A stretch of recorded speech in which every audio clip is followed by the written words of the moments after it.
मसीह यस्सु के कादर अजीम नाम में आप सबकी सलामती हो। मैं आप सबको हमारे हर रोज के बाइबल रीडिंग के प्रोग्राम में खुशामदीद कहती हूँ। मेरे अजीजों, कल हमने खुदावंद के कलाम में से इस्तिस्ना की किताब उसके 20वें बाब की बाइबल रीडिंग की थी और आज हम अपनी बाइबल रीडिंग को आगे बढ़ाते हुए खुदावंद के कलाम में से इस्तिस्ना की किताब बुक ऑफ ड्यूटरॉनमी उसका 21वां बाब और उसकी पहली आयत से लेकर 22वीं आयत तक यानी कि बाब के आखिर तक खुदावंद के कलाम को पढ़ेंगे।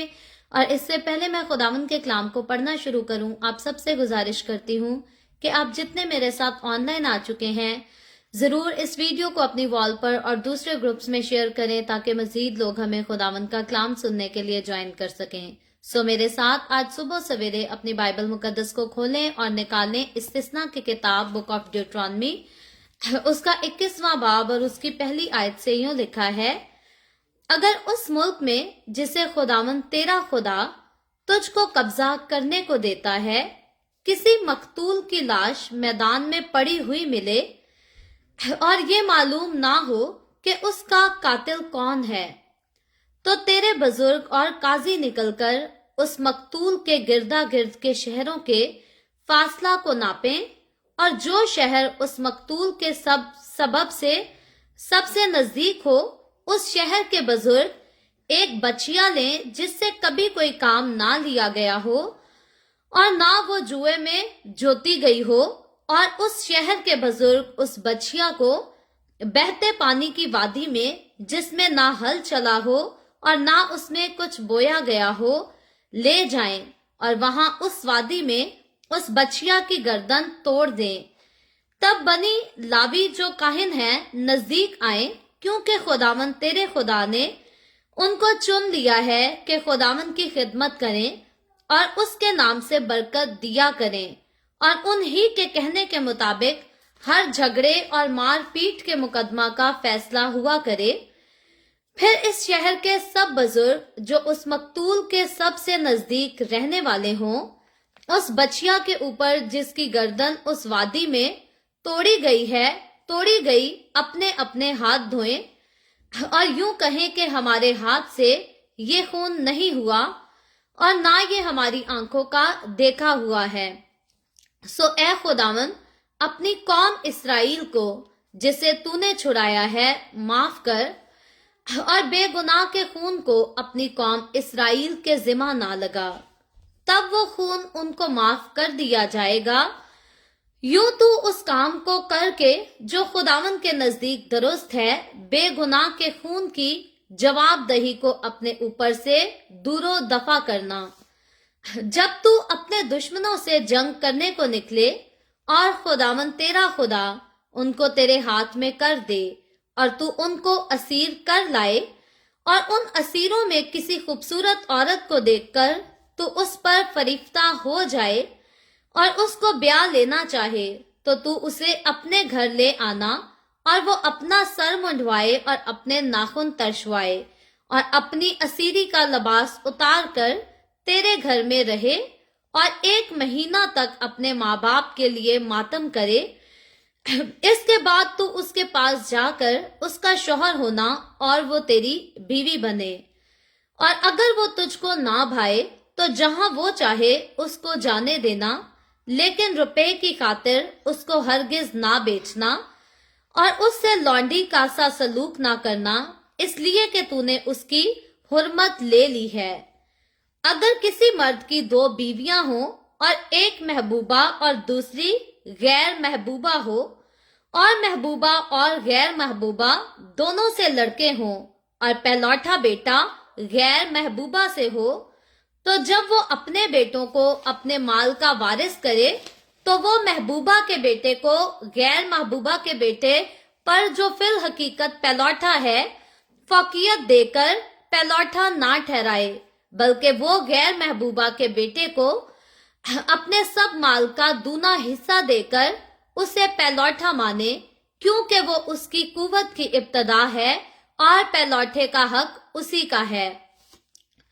अगर किसी आदमी का जिद्दी और गर्दनकश बेटा हो जो अपने बाप या माँ की बात ना मानता हो और उनके तंबीह करने पर भी उनकी ना सुनता हो, तो उसके माँ बाप उसे पकड़कर और निकाल कर उस शहर के बुजुर्गों के पास उस जगह के फाटक पर ले जाएं और वो उसके शहर के बुजुर्गों से अर्ज करें कि ये हमारा बेटा जिद्दी और गर्दनकश है, ये हमारी बात नहीं मानता और उड़ाऊ और शराबी है। तब उसके शहर के सब लोग उसे संसार करें कि वो मर जाए। यूं तो ऐसी बुराई को अपने दरमियान से दूर करना। तब सब इस्राएली सुनकर डर जाएंगे, और अगर किसी ने कोई ऐसा गुनाह किया हो जिससे उसका कत्ल वाजिब हो और तू उसे मार कर दरख्त से टांग दे, तो उसकी लाश रात भर दरख्त पर लटकी ना रहे, बल्कि तू उसी दिन उसे दफन कर देना, क्योंकि जिसे फांसी मिलती है वो खुदा की तरफ से मलाऊन है। ता ना हो कि तू उस मुल्क को नापाक कर दे जिसे खुदावन तेरा खुदा तुझको मिरास के तौर पर देता है। खुदावन के पाकलाम पढ़े और सुने जाने पर खुदावन की बरकत हो। खुदावन का शुक्र हो मेरे अजीजों, खुदावन के कलाम में से इस्तिस्ना की किताब उसके 21वें बाब की पहली आयत से लेकर 22वीं आयत तक हमने खुदावन के कलाम को पढ़ा है। और जब हम गौर करते हैं तो आज का जो पूरा चैप्टर है, मुकम्मल चैप्टर जो है वो 4 किस्म के टॉपिक्स पर जो है वो मुश्तमिल है। सबसे पहला जो टॉपिक है यहाँ पर पहली आयत से लेकर 9वीं आयत पर तक जो है वो एक रस्म की बात की गई है कि अगर कोई ऐसा कातिल जो कि कत्ल करके भाग जाए और वो शख्स जो कत्ल हो कातिल के हाथों से, लेकिन उसकी लाश तो सड़क पर मिले लेकिन इंसान को पता ना चले, तहकीक करने के बाद भी जो है ना पता चल सके कि उसका कातिल कौन है, तो खुदा ने यहाँ पर एक रस्म ठहराई थी, जो कि रस्म हम आज के दौर में जो है वो अपने आसपास इस रस्म को नहीं देखते, लेकिन ये रस्म जो है खुदा की नजर में कौम बनी इसराइल में बड़ी ही संजीदा रस्म थी और इसको मुकर्रर किया गया था ताकि अगर किसी का कातिल भाग जाता है कत्ल करके, तो फिर जो है दोबारा से खुदा की हजूरी में जो है उस रस्म को पूरा किया जाए, अदा किया जाए। और लिखा है खुदावंद के कलाम में, जब इसी चैप्टर के इस पैराग्राफ के आखिर में आते हैं तो लिखा है इस रस्म को पूरा करने के बाद जो है खुदा उनका खून जो है वो माफ कर देगा और इससे उनका बदला नहीं लेगा। और 9वीं आयत में लिखा है, यूं तो उस काम को करके जो खुदावन के नजदीक दुरुस्त है, बेगुनाह के खून की जवाबदेही को अपने ऊपर से दूरो दफा कर देना। याद रखे, जब भी किसी बेगुनाह का खून बहाया जाता है खुदा को ये बात नहीं पसंद, खुदा इससे जो है वो नाराज होता है, खुदा इससे खफा होता है। सो खुदा ने अपनी कौम बनी इसराइल को भी सिखाया था कि अगर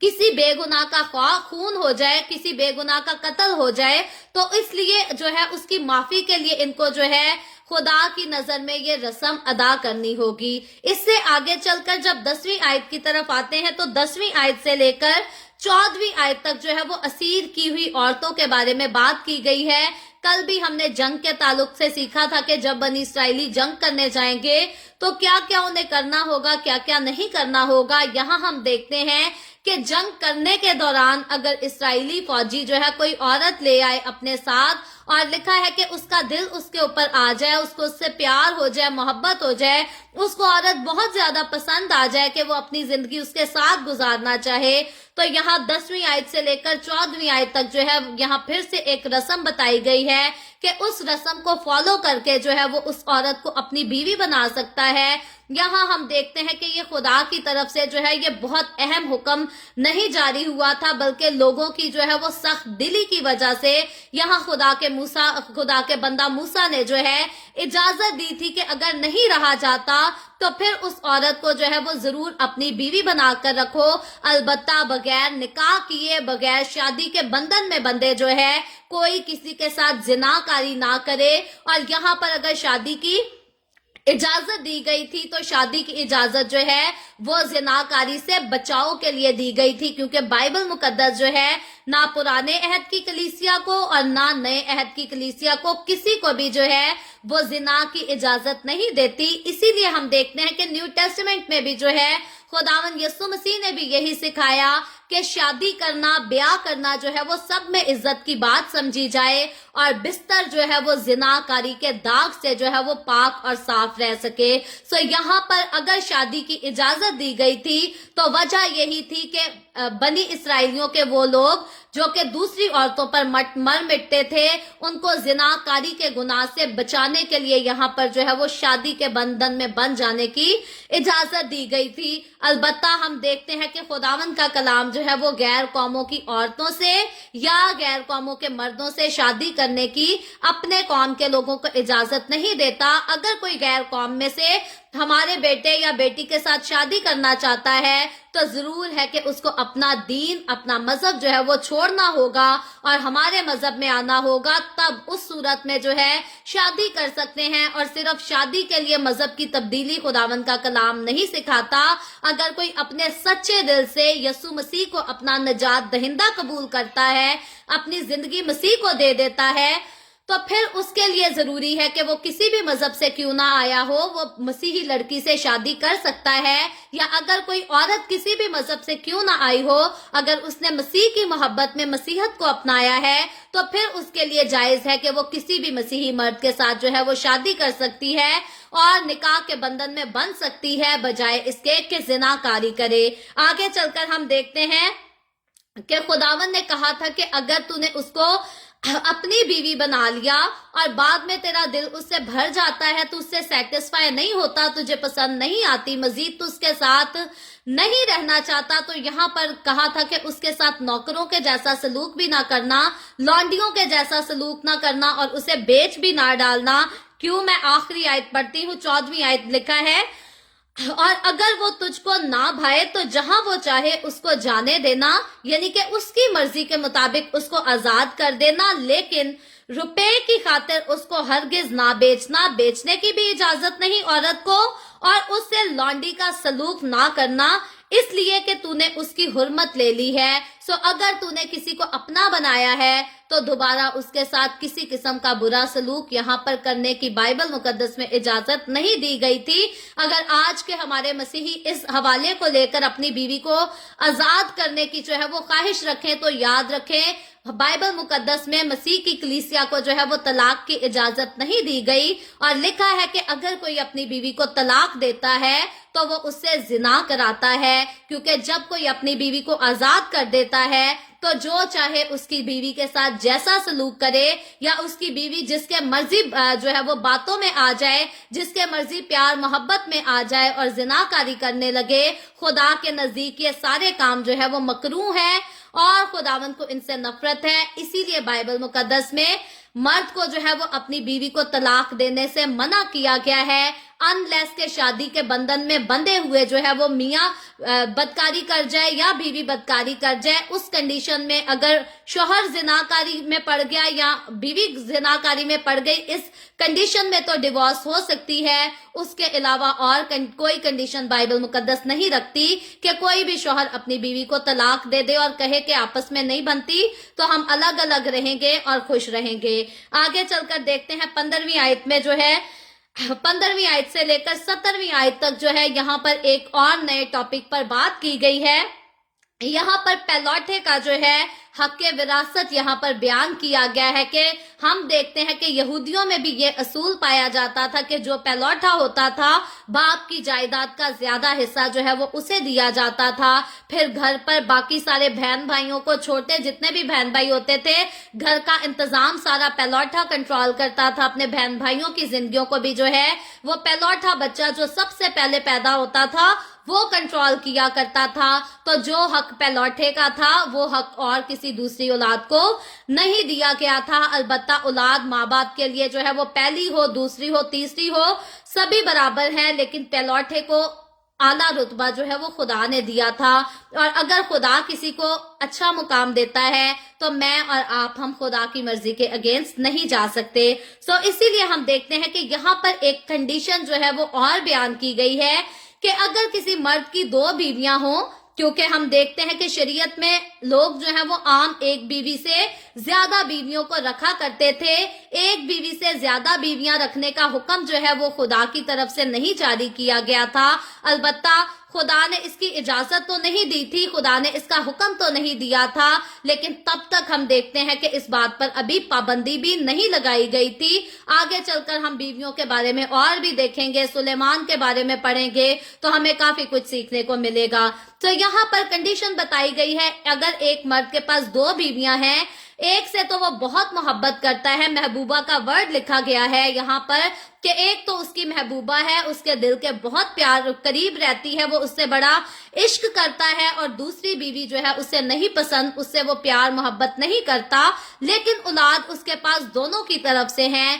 तो अगर वो बीवी जो उसको बिल्कुल पसंद नहीं, अगर उससे उसका पहला बच्चा पैदा होता है, तो खुदावंद के कलाम में लिखा गया है, यहाँ पर यहूदियों को हुक्म ये दिया गया था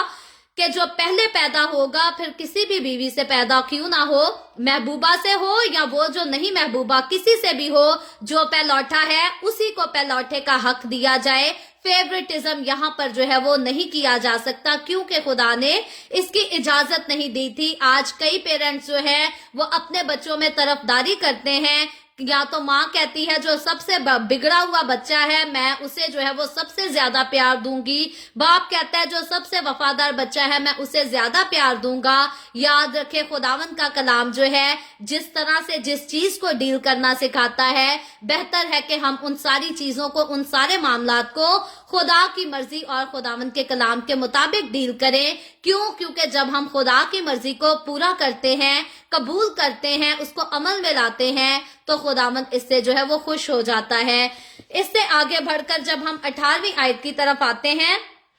तो 18वीं आयत से एक नया टॉपिक शुरू होता है। न्यू एडिशन की जो हमारे पास बाइबल मुकद्दस है, इसमें हेडिंग दी गई है नाफरमान बेटे के बारे में। तो 18वीं आयत से लेकर 21वीं आयत तक जो है ये नाफरमान बेटे के या नाफरमान औलाद के बारे में कह ले कि यहाँ पर बात की गई है, और लिखा यूं गया है कि अगर किसी आदमी का जिद्दी और गर्दनकश बेटा हो, यानी कि जिद में रहना पसंद करता हो, नाफरमानियां करता हो, जो अपने बाप या माँ की बात ना मानता हो और उनके तंबीह करने पर भी उनकी ना सुनता हो। अब कंडीशन ये है कि कुछ पेरेंट्स तो होते हैं अपने बच्चों को वैसे ही आजाद छोड़ देते हैं, कहते हैं कि अब हमारे बच्चे बड़े हो गए हैं, एडल्ट हो गए हैं, अब वो अपनी मर्जी के मालिक हैं, वो जो चाहे अपनी जिंदगी में कर सकते हैं, जैसे स्टेप अपनी जिंदगी में लेना चाहें वो ले सकते हैं। सो एक कंडीशन ये है कि कुछ पेरेंट्स तो वैसे ही अपने बच्चों को जो है बगैर तरबियत के छोड़ देते हैं, और अब कई लोग जो हैं इस बात से ना इत्तफाकी भी कर सकते हैं। एक बार एक औरत ने मेरे साथ बहस शुरू कर दी, मैंने कहा कि एक माँ ने जो है वो अपने बच्चे को गलत तरबियत की है, तो उसने मुझे कहा कि नहीं बेटा, ऐसा मुमकिन नहीं है, माँ अच्छी हो या बुरी हो, माँ जैसी भी हो अपने बच्चों की हमेशा अच्छी ही तरबियत करती है। मैंने उस आंटी से कहा कि नहीं आंटी जी, ऐसा मुमकिन नहीं है। अगर माँ अपने बच्चों के सामने दिन रात जो है वो झूठ बोलेगी, फरेब करेगी, दूसरों की चुगलियां करेगी और हर किस्म की गंदी बातें अपने मुंह से निकालेगी, तो फिर वो अपने बच्चों को क्या सबक दे रही है, फिर वो अपने बच्चों की कैसे अच्छी तरबियत कर सकती है। तो आंटी ने जो है वो मेरी बात को उसके बाद जो है वो ज्यादा ध्यान नहीं दिया। क्यों? औरत जो है वो इस बारे में सुनना पसंद नहीं करती। वजह यह है कि जिस औरत को अपना आप करेक्ट करना पड़ता है, अगर तो वो खुदा के खौफ में रहती है तो वो अपना आप खराब करती ही नहीं है, और अगर वो खुदा के खौफ में नहीं रहती और उसे कह दिया जाए कि अपनी जुबान को ठीक करे, अपने कामों को ठीक करे, अपनी बातों को ठीक करे, तो वो इसके बारे में सुनना नहीं पसंद करती। बात यह है कि जो औरत गालियां निकालेगी उसकी औलाद भी गालियां निकालेगी, जो औरत जैसे काम करेगी, औलाद जो है वो अपने बाप को अपनी नजर के सामने बहुत कम देखती है, लेकिन अपनी माँ के साथ औलाद ज्यादा वक्त रहती है। क्यों? क्योंकि बाप जो है वो दिन भर बाहर जाकर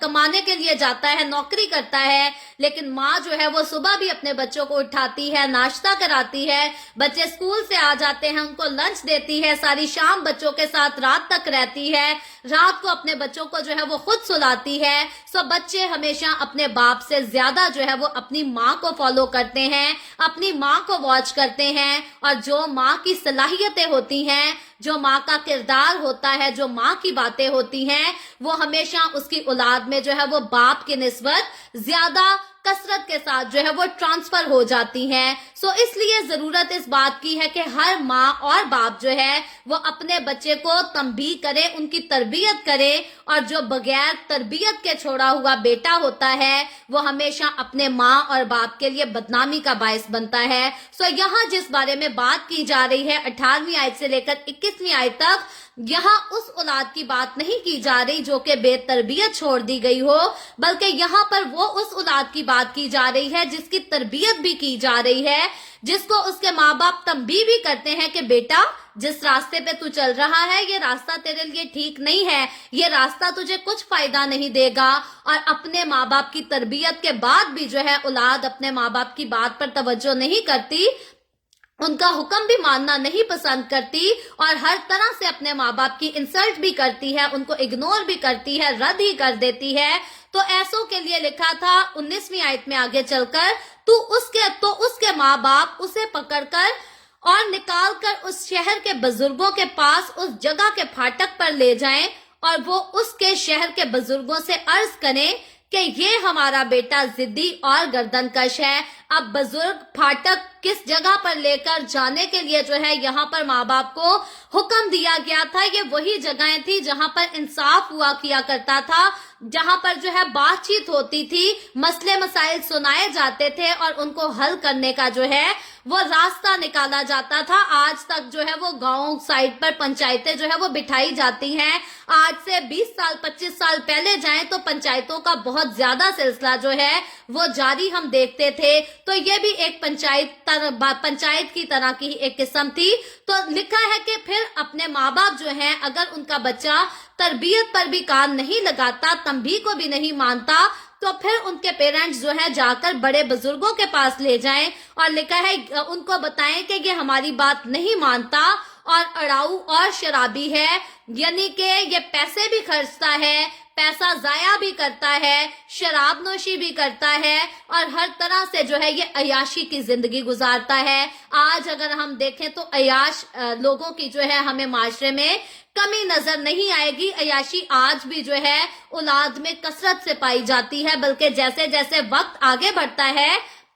अयाशी और ज्यादा कसरत से लोगों की जिंदगी में जो है वो जन्म लेती जा रही है, और जन्म लेती है तो ये बढ़ती जा रही है, क्योंकि बाइबल मुकद्दस में लिखा है कि आखिर जमाना में जो है वो गुनाह और ज्यादा बढ़ जाएगा। तो जैसे जैसे मसीह की आमद का वक्त करीब आता है ये गुनाह और ज्यादा आगे बढ़ता चला जाता है। अलबत्ता अगर हम देखें कि औलाद का नाफरमान होना जो है ये सिर्फ आज के दौर की बात नहीं, बल्कि मसीह के आने से पहले के दौर में भी ऐसा होता था। अगर ऐसा ना होता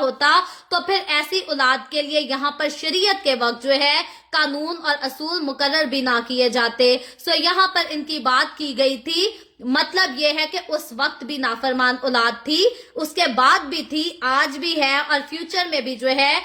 बहुत सारी औलाद ऐसी ही होगी जो कि अपने माँ बाप की नाफरमान होगी। बात यह है कि दिन ब दिन जो है ये नाफरमानी और ये गुनाह जो है ये बढ़ता ही जाएगा, अब ये गुनाह कम नहीं होगा। तो इसके साथ जो है सलूक आगे क्या किया जाए ऐसी बदतमीज औलाद के साथ, ऐसी नाफरमान औलाद के साथ जो शराब नोशी करती और अपनी जिंदगी में अयाशी करना नहीं छोड़ती, अपने माँ बाप की बात भी नहीं मानती। लिखा है 21वीं आयत में, तब उसके शहर के सब लोग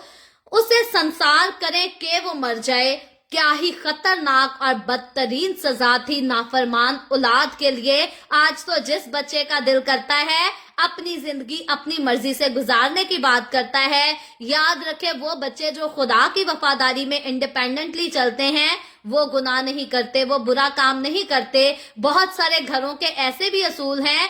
कि बाप शराब पीता है और बच्चों को कहता है कि चर्च नहीं जाना। अगर तो बाप ऐसा है, खुद शराबी है और बच्चों को चर्च जाने से रोकता है, तो ऐसे बच्चे जो हैं वो अपने बाप की बात को रद्द करके चर्च जा सकते हैं, खुदावंद के कलाम की वफादारी कर सकते हैं। क्यों? क्योंकि खुदावंद के कलाम में ही लिखा है कि कोई भी जो है अगर अपने माँ बाप को खुदावंद से ज्यादा अजीज रखता है तो फिर खुदावंद के लायक ही नहीं रहता। माँ बाप की फरमाबरदारी करनी है, लेकिन अगर बाप खुद शराबी है और बच्चे को तौबा करने से रोकता है, बपतिस्मा लेने से रोकता है, इबादत करने से, चर्च जाने से रोकता है, तो फिर ऐसे बाप की बात को जो है वो रद्द किया जा सकता है। लेकिन अगर बाप अच्छा है और औलाद बुरी है, तो फिर औलाद का फर्ज है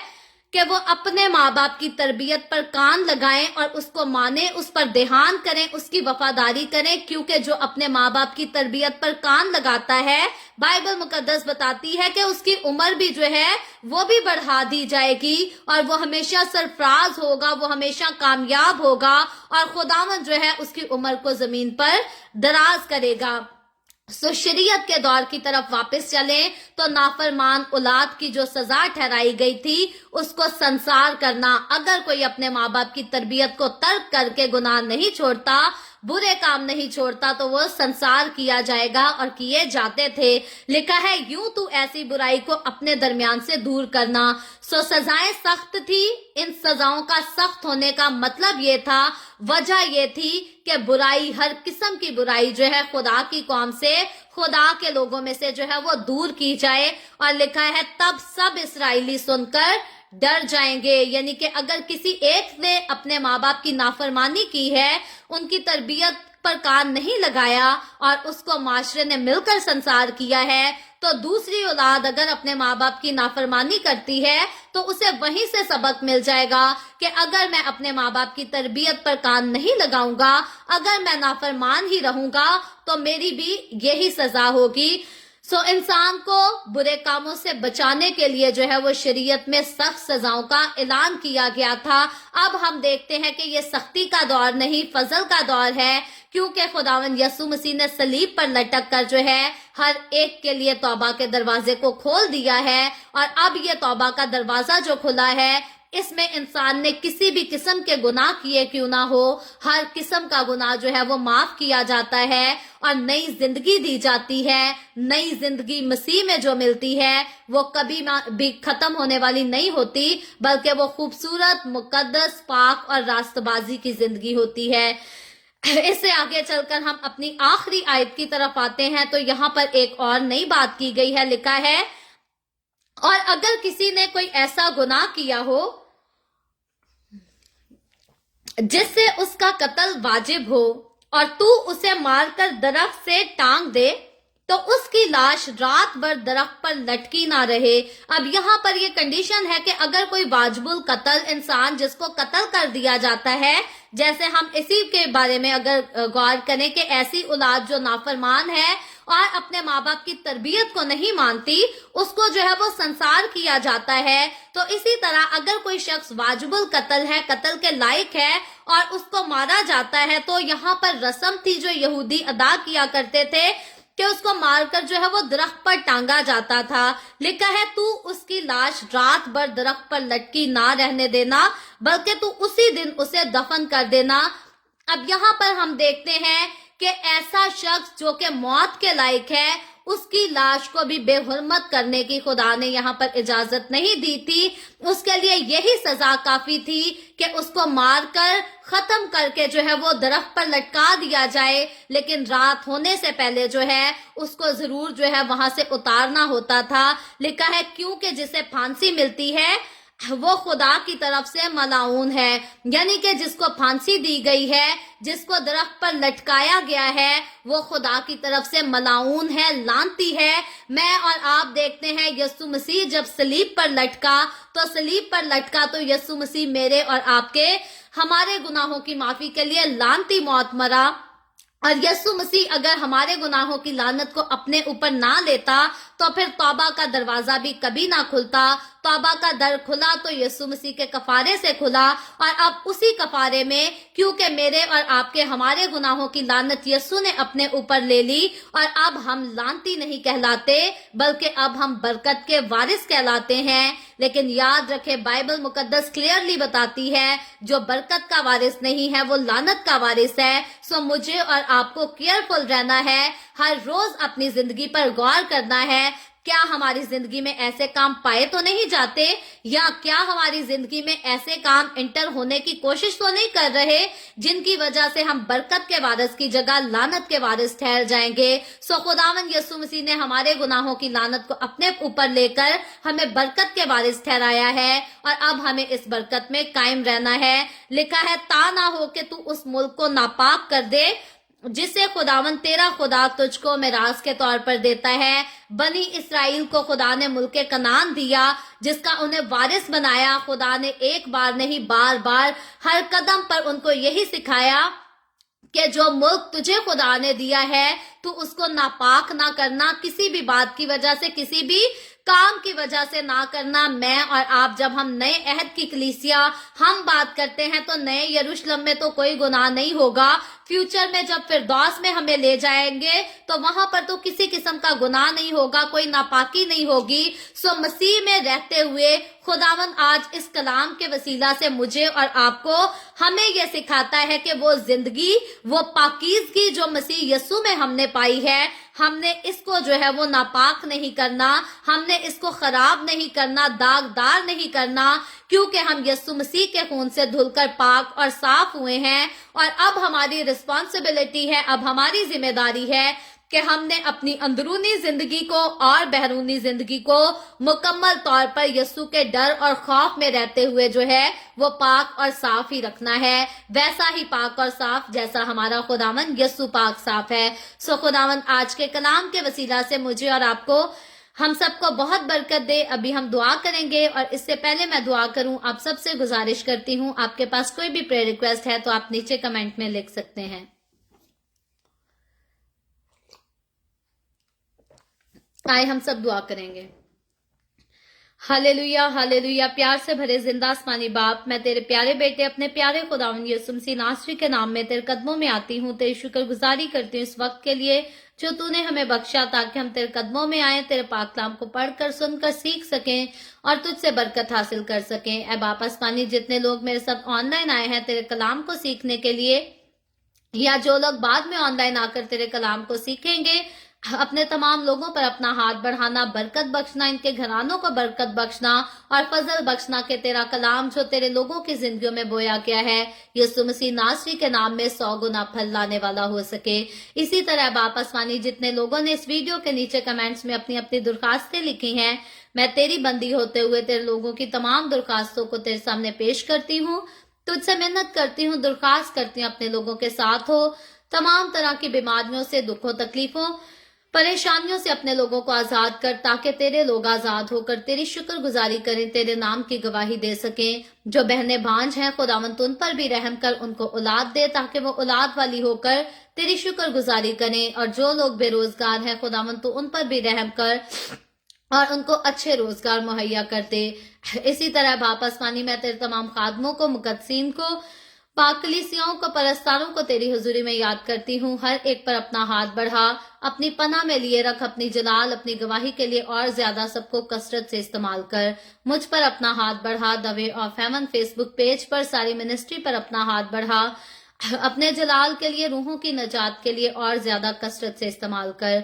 बने इसराइल पर तेरी बरकत, तेरी सलामती हो, और हम सब पर भी तेरी बरकत और सलामती हमेशा होती रहे। मसीह यस्सु के नाम में ये दुआ मांगती हूँ, आमीन। खुदावंद की सिखाई हुई दुआ में शरीक होंगे। आए हमारे बाप तो जो आसमान पर है, तेरा नाम पाक माना जाए, तेरी बादशाही आए, तेरी मर्जी जैसे आसमान पर पूरी होती है जमीन पर भी हो। हमारे रोज की रोटी आज हमें दे, जिस तरह हम अपने कर्जदारों को माफ करते हैं, तू भी हमारे कर्ज हमें माफ कर। हमें आजमाइश में ना पड़ने दे, बल्कि बुराई से बचा, क्योंकि बादशाही, कुदरत और जलाल हमेशा तेरे ही हैं, आमीन, आमीन। खुदावंद आप सबके साथ हो, आप सबको बहुत बरकत दे। मेरे साथ हर रोज ऑनलाइन आकर खुदावंद के कलाम को सुनने के लिए आप सबका बहुत ज्यादा शुक्रिया। इस कलाम को जगह जगह शेयर करते रहें, ताकि हम सबके वसीला से अंजील की मनाती कसरत से हो सके। सो कल फिर खुदावंद ने चाहा तो इसी तरह the way of haven Facebook page पर ऑनलाइन आकर हम खुदावंद के कलाम को सीखेंगे। पाकिस्तान के सुबह 7 बजे, इंडिया के सुबह 7:30 बजे اور کینیڈا ٹورانٹو ٹائم کے مطابق رات کو 9 بجے آپ ضرور خود بھی آئیں، دوسروں کو بھی دعوت دیں تاکہ مزید لوگ ہمارے ساتھ مل کر خداوند کے کلام کو سیکھتے رہیں اور خداوند کی حضوری میں آگے بڑھتے رہیں۔ خداوند آپ سب کے ساتھ ہو، آمین۔